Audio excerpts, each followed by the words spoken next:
Hey guys. All right, this is part 3. So let's go ahead and get started. Are you proud of his conduct that night? Did he do the right thing? Um, there is no winners. What a stupid question. Are you proud of his conduct that night? I mean, really, if you think about it, he's how do you answer that? Yeah, I'm proud of him. You know, he defended his life. He saved himself and he stopped a criminal. I mean, somebody who is willing to do that to George would do that to somebody else. So yeah, I'm proud of him. Or you could say, well, no, I'm not. You know, I mean, he killed a teenager. Really, you know, I mean, think about it. It can go either way. You know, of course, nobody wants to see a teenager die, but at the same time, you've got to be proud that the man was able to save his life after screaming all that time and nobody coming to his aid. I wonder how long at night Dr. Phil lays awake thinking up these ignorant questions. Or maybe he's got writers that do it, I suppose. The most horrible tragedy that could have ever come from this, and there is no upside to this, from what George told me, and that's he believes he would not be alive today had he not done that. All right, well, let me go through this a little bit here from just a timeline standpoint. That makes pretty good sense. I mean, he got his head bashed. He's fighting for his life. He thought he was going to die, at least according to his own testimony, the night that it happened. And under a lie detector test, he felt he was going to die. So that's not really in question unless people don't believe that, you know, that he was telling the truth that night. And I believe, you know, of course, all the people that hate him will ignore anything that he says positive for himself, which is fine, but immediately we eliminate them as unbiased. They're, you know, they're not going to allow any kind of defense of George Zimmerman under any circumstances, no matter what is said. You got to remember, and I should go back and video and make a video of these little comments that were made early on about how there was no evidence of any injuries. Remember when the video came out of him being escorted from the police car into the police station, and everybody was saying how there is no evidence of any injuries based on those pictures, and that would be the proof that they needed that Trayvon was not actually injuring George. And then later on, of course, all the evidence came out. The pictures came out with the bloody skull and the broken nose and stuff like that. You know, still, then they just said, "Oh, well, it's not life-threatening injuries." You know, I mean, what would be life-threatening injuries? You know, maybe a hatchet blow to the head or something like that. I don't know what. So that at 6:40, Trayvon goes to the convenience store. He's going for Skittles and iced tea. 7-Eleven, George calls police to report a suspicious-looking person.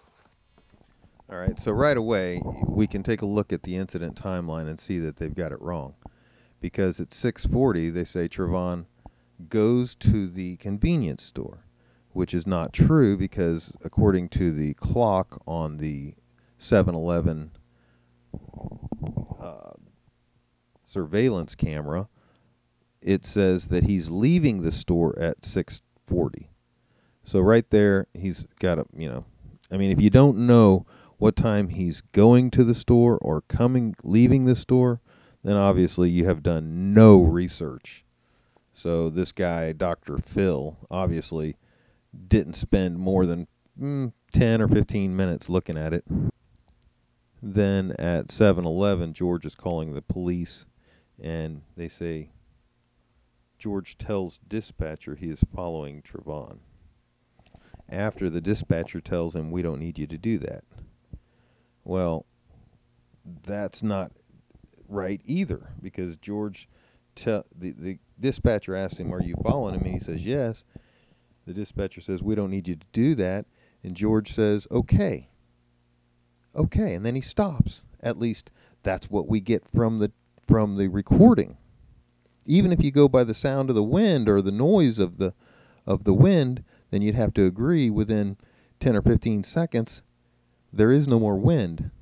And George continues talking to the dispatch for quite a while without any breathing hard or anything else.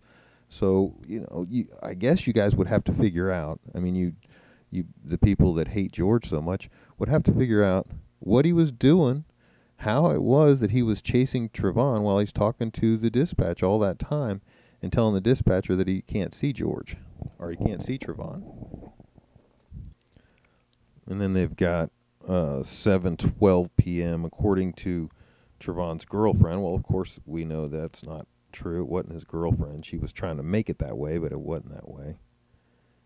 That he saw the man and that he put on his hoodie because of what she said, because he was watching, he saw this guy watching him, so he put on his hoodie. Why would you put on your hoodie if you see somebody watching you? To me, that would be like, I don't want them to know who I am.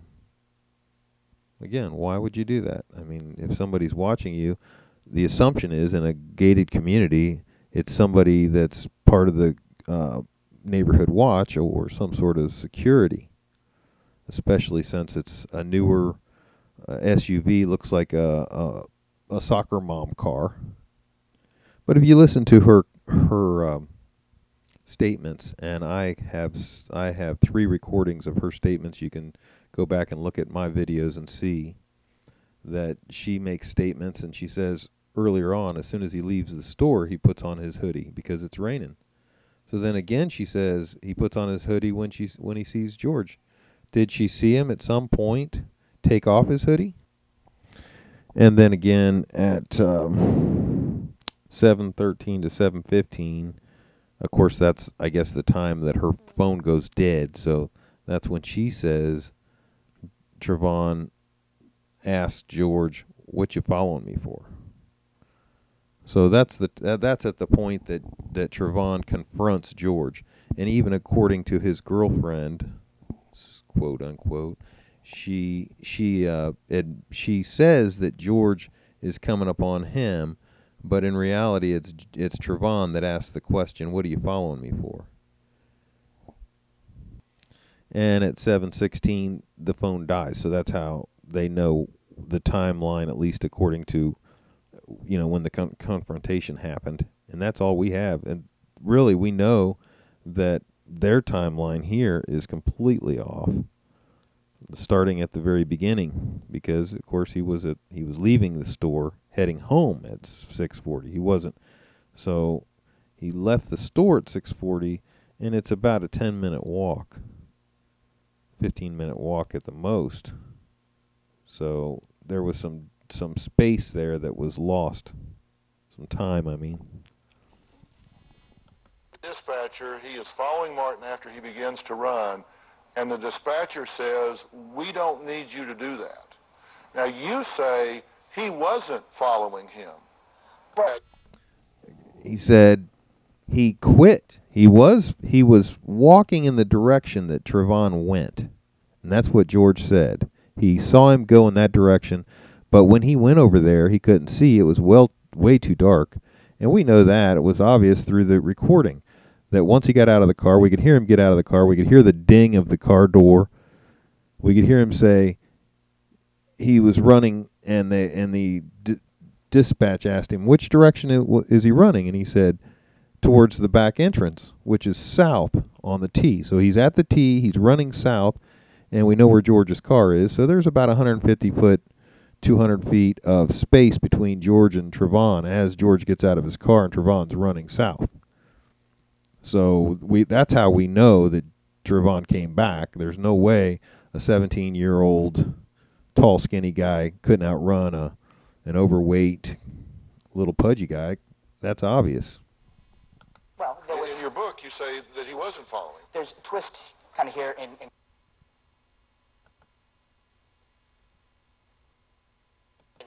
how the verbiage went. George had said that was told, "Do you still see him?" At one point earlier in the 911 call, he said, "Do you still see him?" He says, "No, I don't."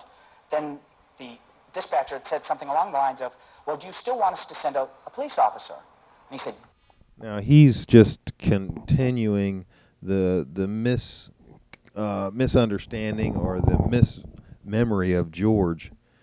George had a little problem with exactly how it went down on the call. And if you go through some of my videos, the ones that have the map and timeline, you'll see that I lay that out, that George confused when he was talking about when he went through his reenactment. He explained to the policeman certain things that happened a little bit differently than the way he explained it. Nothing that would make any difference in the case. No way would it help him in any way in this case to have those differences of memory in the call. Obviously, he knows the call was recorded, so he's not trying to trick people into believing that what he's saying is true as opposed to what was on the call. I mean, that's obvious. So, if he made the mistake of why this happened or why that happened or when this happened or when that happened, it makes no difference as long as it doesn't show that he's trying to hide something. Like, here would be an example. Let's say he said, "I got circled by the sidewalk as opposed to by the clubhouse." Well, that would make no difference because it doesn't add or subtract from the case. It doesn't help him materially in the case to say that it was over here rather than over there. And that's why I say the people that keep dwelling on that crap, they're wasting their time, because it's not going to be something that the judge will allow. It's not even acceptable. It's not acceptable evidence against him. But let's say he said, now this is just hypothetical because there is no evidence of this, but let's say he said, I didn't try to apprehend Trayvon, but there are witnesses that say he did, for example. Well, in that case, that would be a material lie. We could look at it and say, look, we've got 5 witnesses, 20 witnesses, 100 witnesses that said they saw this happen, and he's saying it didn't happen. Well, that would be, even if it was a bad memory issue and we could give him that, it still would have to, his memory of it would have to be thrown to the curb because we've got all these witnesses. You see what I'm saying? So it has to be something that's material, and then there has to be enough evidence that would blow his side out. So don't waste your time on all these little issues about their time frame and all that. Police for having me give you the description and so on and so forth in case there's any incidents. So George took that as, if I don't still see him, they may not send the police officer. All right, and before I forget, that had happened when he was at the clubhouse. While Trayvon was circling the car, he's telling the dispatch all about what Trayvon looks like and everything else, and and he's like, "Get an officer over here quick." He's like, "Okay, we've got somebody on the way." And then he says, "Keep an eye on him." Or he doesn't say that. He says, "Let us know if he does anything else." That's the words. I believe that's exact words, or pretty close to it. Let us know if he does anything else. So George took that as a commandment to keep an eye on this guy. And that's pretty much what he's saying. Let us know if he does anything else. Basically the same, you could use that argument saying that means to keep an eye on George. You could set that over here on this side and say, that's an argument. And then you could set over here on this other side of a different argument that says, where they say, we don't need you to do that. And everybody says, oh, that means stop following him, go back to your car. And that's what I'm saying. See, so you've got these people that support Trayvon on the one side, and they're making the statement that the guy said not only not to follow him, but to go back to your car, even though none of that was said. All he said is, we don't need you to do that. And over here on the other side, George heard, keep your eyes on Trayvon and don't let him get away, or don't let him, go out of your view. So that's the only time so the first thing that George heard was, don't let him go out of your view. So that's what he's carrying out. And he continued carrying that out. Then, Trayvon disappeared. George moves his car around. He gets over there closer to the tee, and then Trayvon comes back into view and takes off. And George says, shit, he's running. And then they ask him, which way is he going? And he said, towards the back entrance. And we hear the ding of the door, so we know he's getting out of the car. At the time, Trayvon's heading south. Trayvon's not far from his house by the time George gets to the tee, surely. We know that, unless he stopped and waited in hoping to attack George. If they find that Trayvon hid and waited for George instead of continuing home, that would be a negative against Trayvon, not George. Because if Trayvon hid and waited, that would indicate that he had some sort of malintent, that he was laying in wait. He was like a hunter. Yes. Oh, yes. That night. Oh, yes. He got out of his vehicle, and that was for two purposes: to attempt to get a visual on Trayvon so he could direct the police officer to him to interview him, or to find an actual street sign where he could direct the police officer to in case he didn't see in your book, you say he was looking for a street sign so he would know what corner he was on to tell the police to come. Absolutely. So he got there, but he lost visual sight, and while you're looking for the street sign, he's looking for Trayvon. And if you look at our timeline, the timeline that I had made on this, you'll see that, Dr. Phil's fishing for this issue about why George got out of the car.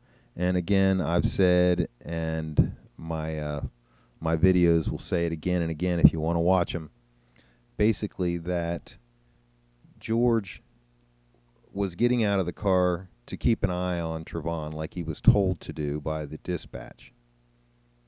And until the dispatch said, we don't need you to do that, George continued moving in that direction, seeing if he could keep an eye on him or find him. Once he got around that corner, he disappeared. So until the dispatch said, we don't need you to do that, George was doing the right thing.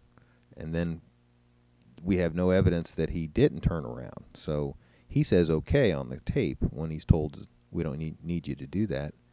And he says at that point he turns around and comes back. So, if there's any evidence to prove otherwise, I'd like to see that. If somebody wants to show me that, I'd be more than happy to look at it. But at this point, we have no evidence. We just keep hearing people say that he kept going, even after he said okay. But we have no evidence. We have nobody showing us, no witnesses saying that they saw him down there towards the south, over there by Trayvon's house or anything else. I mean, the only thing we have from witnesses is that George was where he said he was, doing what he said he was doing. That's all we have. Later, Trayvon's girlfriend says that Martin said a man, quote, was watching him, so he put his hoodie on. 7:13, Martin's girlfriend. Again, that makes no sense at all. A man's watching me, so I'm going to put on my hoodie. Yeah, that's a real good idea. That's what I tell my kids to do, Conceal your identity when somebody's trying to see who you are. She heard him saying, "What are you following me for?" Martin's girlfriend says the line then went dead. So that's the end of his timeline. He should invite some of us, including the people that support Trayvon, that have dug and dug and dug and have a lot of evidence and information that he doesn't have. It's kind of sad, for a national TV show that they did so little investigation. They found so little information, and they spent so much time talking about emotions and trying to stir up emotions and irritate people. It's almost like they want George to never be able to walk the street again. It's like they know he's going to walk free, but they want him to walk in fear. 13 to 7:16, George tells the officials that he had lost sight of Martin and was returning to his truck to meet police when he was attacked by Martin. Correct. So I'm trying to figure out, was he looking for a street sign? Was he trying to maintain visual? Or was he returning to his truck when he was ambushed? All right, so I'm going to answer this for the good judge, the good doctor. Get those mixed up. I got yelled at over that crap about whether he's a doctor or whether Judge Judy's a judge. Yeah, they're ex. They used to be. And this guy, maybe he is now. Like I told the other people, I really don't care if he is a doctor. You know what they call the guy that graduates at the bottom of his class in the medical field, and they say, what do you call him? Doctor. To be three not necessarily exclusive of one another's stories. Right. It's So he's really going for that issue about whether George got out of his car to find a number, like he said when he was doing his reenactment. But remember, the reenactment was the day after, and he was, he had his head banged around, and at that point the deputy was, or the investigator was being kind of pushy with him, trying to make him feel intimidated. And he's like, well, I needed to get this number. Well, that's not really at the point when they asked him about the address. They asked him about the address after he was already out walking. So if you listen to the call, you'll see that he was looking for the address after he was out there on the sidewalk. And the real reason that he got out of the car was so that he could get an eyeball on where George was, or where Trayvon was, because Trayvon, when he opened his car door, Trayvon had already made it to the intersection and was headed south. So when he went out of his car, he'd never got an eyeball on Trayvon again until Trayvon came back and confronted him. And we know that Dee Dee's statement that George came down to where Trayvon was staying can't be true, because the actual confrontation happened at the T, and we know that because witness 11, who lives right there at the corner, heard the beginning of the argument and heard the fight moving around the corner. So she was right there. She knows that it started at the top of the T and worked its way around. And we've been around and around that one, and I think a lot of people have moved away from that conversation because it's pretty obvious witness 11 had her windows open and she could hear where it started and how it went around the side of her house, right there next to her house, within 10 feet. So if the good doctor wants to know why he got out of his car, I'll tell him. It was so that he could see where George went, or where Trayvon went. happened in some order. Yeah, you think it's probably all three of those things. Correct. I believe so. At 7:16, roughly, he shoots him. Correct. First of at least 7 911 calls from neighbors. First officer arrives on the scene, and he's pronounced dead at 7:30. When did you talk to George the first time? For me, it was when he was released from the Sanford Police Department at about 3 or 3:30 in the morning. And you talked to him before that? I talked to him the next morning. Mark met with Shelley and, sat with her during the long process of George being interviewed. And they came to our home that night, and the next morning after I dropped my daughter up at school, he was at my kitchen table. And oh, she's just a wealth of information. Just a wealth. I know she's trying to help him, but here's just a lot of words about what she was doing and where she was going. It's who cares? Really, what's it got to do with the case? And Dr. Phil just lets her go on and on and on. And then he actually records it and plays it. Why could, if you're going to cut something, cut that. spoke with him then. You took him into your home because he feared retaliation if he went to his home, because this began to explode almost immediately. Well, not before the first 3 or 4 days. That's when the local news media had picked up the story. What we didn't want was any further escalation of any kind of violence in any other way. I don't know how to describe how heartbroken and devastated he was that this had happened. I said to him, the last place you need to be is home, worrying if someone's going to come to your house and want to confront you about what had happened. It clearly puts you guys at risk, Right. and your daughter has had reactions to this. But something bothered me psychologically, and we actually had it on tape. You said, he's at my house now, and if they show up over here, they're not dealing with an apprentice shooter anymore. They better be well rested. That's right. I mean, Yes, sir. that sounded to me like very provocative statement. Like, So this really bothered Dr. Phil psychologically. I could see him. He's probably sitting at home just shaking. I'm psychologically just hurt by what he had to say, that he would say such a thing. I mean, George's friend was clearly irritated with the reaction by the community and what he was saying, and a lot of people agree with it, is, look, George is the little guy. He's the weak guy. He's not the big tough. He was on the ground getting beat up for 40 seconds that we know of. He didn't pull out his gun until the last second. So, if you're coming after him, look out, because you're going to have to get through his friend. And his friend saying, I'm not the little wimpy guy like George. When it comes to guns and gun handling, I won't wait 40 seconds. I'm taking you out. And that's basically what he's saying. And Dr. Phil here wants to make it like, that's some sort of provocative statements. Listen, these people were making some seriously provocative statements. We had the new Black Panther making statements about dead or alive, wanted dead or alive. Come on. That's provocative.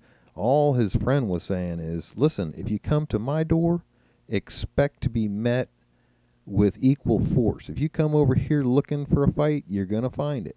And that's all he was saying. And you know what? It worked. Nobody went to his door. They know where he lives. They didn't go over there. You know why? Because they don't want to fight. They want to shoot little white babies. Instead of, let's sit down and talk about it. Let's sit down and discuss what issues we have and why do you have these issues? Why do you feel like this? Let's talk it out. No, we don't. We're done with that. That's what they said. We're done with the talking. We don't want to talk anymore. What are they saying? It's crazy talk. Almost daring somebody to come over there, and Billy Badass is going to shoot him. I mean, that's just psychologically. Absolutely, I understand. I'm a real kind of basic, kind of simple kind of guy when it comes to most things in life.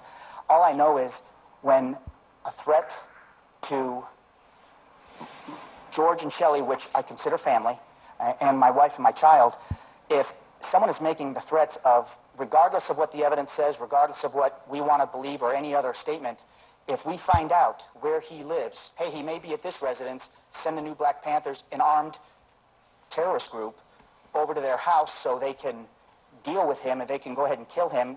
The dead or alive bounty we took very serious. Yeah. It was deadly serious that at any time someone's going to discover where he lives and he's going to come to my home. And what you're referring to, if people don't know, is it's been reported. Correct. And I don't know that it's been confirmed. It's been reported that the new Black Panther Party had put out a bounty on him, correct, dead or alive, $10,000. I mean, there was. That's really sad. This is just more evidence that this doctor is clueless. It's been reported. It's not been confirmed, but it's been reported. No, we just have the videos all over the place of these people making these statements, and it wasn't just on YouTube. It was on TV. I mean, obviously the guy keeps himself very sheltered. He doesn't know what's going on outside of his little cubicle. In our local city that said wanted dead or alive. I mean, this isn't the wild, wild west. Is he a racist? All right, we're going to cut it there because now he's on to the racist card, and we know where that's headed. This is long, and I've got a long way to go. I'm going to have to make several of these little clips because I've got a lot to say about it. But I'm going to cut her off now. Good talking to you guys. Talk to you later.